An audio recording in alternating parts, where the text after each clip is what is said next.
자유라는 거는 생각의 자유, 감정의 자유에서 오는 것 같아요. 돈이 아무리 많아도 이 스스로의 어떤 생각과 어떤 에고라든지 어떤 욕심에 묶여 있으면 그 사람은 자유롭지 못해요. 명상의 본질은 알아차림입니다. 네, 어웨어니스. 에카르트 톨레가 이렇게 이야기를 좀 하고 있어요. 당신은 스스로 바라볼 수 있는 관찰자이며 목격하는 존재입니다. 마음의 관찰자로 현재 지금 이 순간에 머물러야 합니다. 다양한 상황에 대한 자신의 반응뿐만 아니라 자신의 생각과 감정, 마음, 이런 것들을 관찰해 보세요. 하지만 관찰한 것을 판단하거나 분석하지는 말아야 합니다. 단지 관찰하고 그냥 지켜보세요 라고 이야기를 하고 있어요. 저 같은 경우에는 항상 하는 과정이 있어요. 질문을 합니다. 질문에 대해서 굉장히 중요하게 말씀을 드리는 이유가 있는데, 우리가 의식적으로 인지하는 거에 대해서는 질문하지 않아요. 우리가 스스로 질문하는 것들은 잠재의식에 있는 것들을 질문해서 낚시바늘처럼 그 바늘을 넣는 과정이 질문의 과정이에요. 그래서 나는 도대체 왜 그럴까? 내가 어저께 왜 그런 말을 했을까? 그건 모르거든요. 의식에서 한 게 아니라 잠재의식에서 나왔기 때문에 모르는 거예요. 그래서 질문을 하면 낚시바늘이 쑥 들어가서 언젠간 그 내용들을 건져 올려와요. 그래서 그랬구나. 내가 그래서 그랬구나. 그 사람이 그래서 그랬구나. 훨씬 더 이해가 좀 빨라지는 것 같아요. 내 상태가 어떤가? 나 괜찮은 건가? 그런 질문들 좀 많이 하시는지 모르겠어요. 나 자신한테. 앤디 퍼디컴하고 톨레가 이런 이야기를 좀 하고 있어요. 명상이란 것은 연극을 지켜보는 것과 비슷하다. 당신이 정말 펼쳐지는 나의 자신의 이야기를 다만 주시하고 관찰하고 목격할 뿐이다 라고 해서 이제 앤디 퍼디컴은 이야기를 하고 있고요. 톨레 같은 경우에도 우리의 생각과 감정을 지켜보는 것은 이 순간에 존재하기 위한 필수 단계다. 자신을 관찰하면서 자신의 정신과 감정 상태를 파악하는 습관을 길러야 된다라고 이야기를 좀 하고 있고요.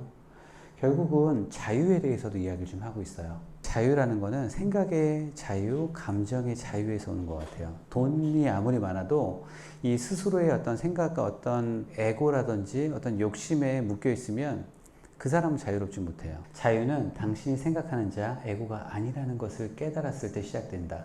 생각하는 자를 관찰하기 시작하는 순간 더 높은 수준의 의식, 깊은 자아가 이제 깨어나는 거예요. 왜냐하면 내 생각이 보통은 다 나라고 생각하는데 그 생각이 내가 아니거든요.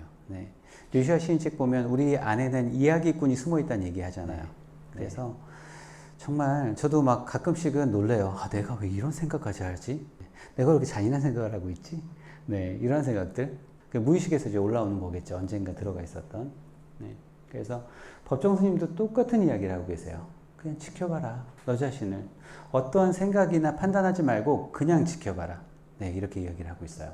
그래서 살아있는 것은 다 행복하라 이 책을 보면 정말 끝없이 움직이는 생각을 어떤 생각도 하지 말고 그냥 지켜봐라. 그 생각 역시 망상일 뿐이다. 그저 지켜보기만 해라. 지켜보는 사람은 언덕 위에서 골짜기를 내려다보는 것처럼 그 대상으로부터 초월해 있다.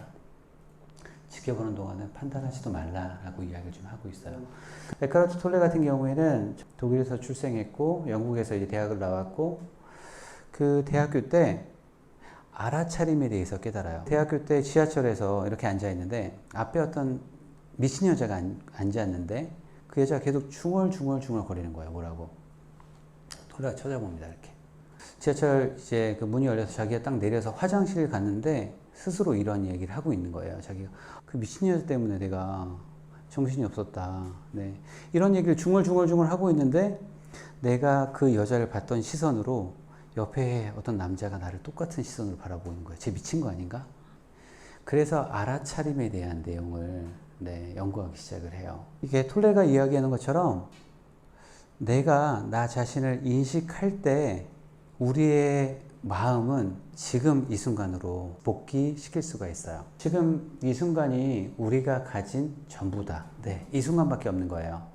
그래서 지금 이 순간만이 유일하게 존재하는 시간이다. 자유의 문을 여는 열쇠는 지금 이 순간밖에 없다라고 이야기를 좀 하고 있어요. 톨레가 그 오프라 윈프리 쇼에서 나가서 설명했던 영상이 있어요. 그 영상을 한번 보여드릴게요. Now, to most people, the present moment almost doesn't exist, because what they're really interested in is the next moment, or the one after that. So they live always towards the future. They live towards the next moment. They don't recognize that the future has no existence except as a thought form.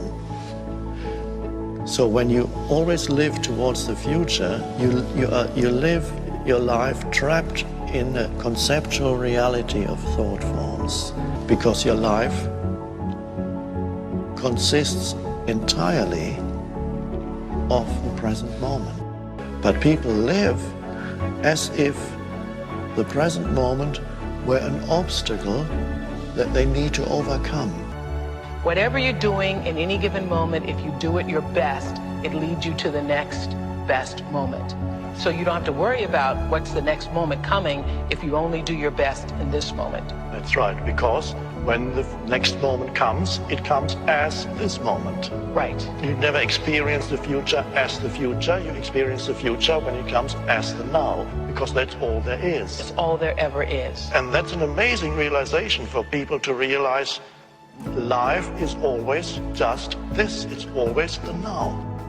And what happens is most people are living their lives as though the destination, the end, Yes. the end is what it's all about. 우리의 미래라는 것도 지금 이 순간이 좀 지나가서 미래로 오는 거기 때문에 이 순간이 전부라고 이야기를 좀 하고 있습니다. 네. 이게 인간이 고도화된 동물이기 때문에 미래를 생각할 수 있지만 거기에 대한 좀 부작용인 것 같아요. 너무 고도화되기 때문에 힘든 거예요, 스스로.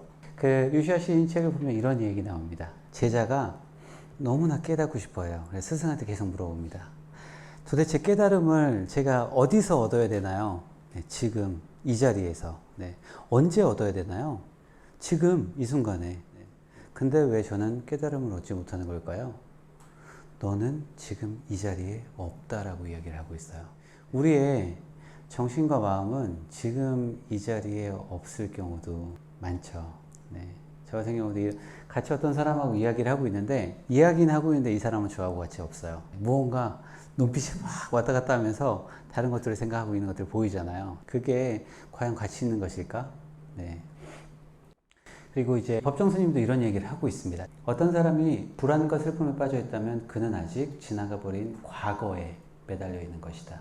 또 누가 미래를 두려워하면서 잠을 못 이룬다면 그는 아직 오지도 않을 시간을 가불해서 쓰고 있는 것이다. 과거나 미래에 한눈을 팔면 현재의 삶이 소멸해버린다. 보다 직설적으로 표현하면 과거도 없고 미래도 없다. 항상 현재일 뿐이다. 라고 이야기를 좀 하고 있습니다. 저는 왜 다른 사람들이 이렇게 같은 맥락의 이야기들을 똑같이 반복하고 있을까?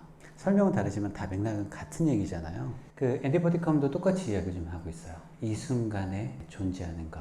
네, 그게 명상이다.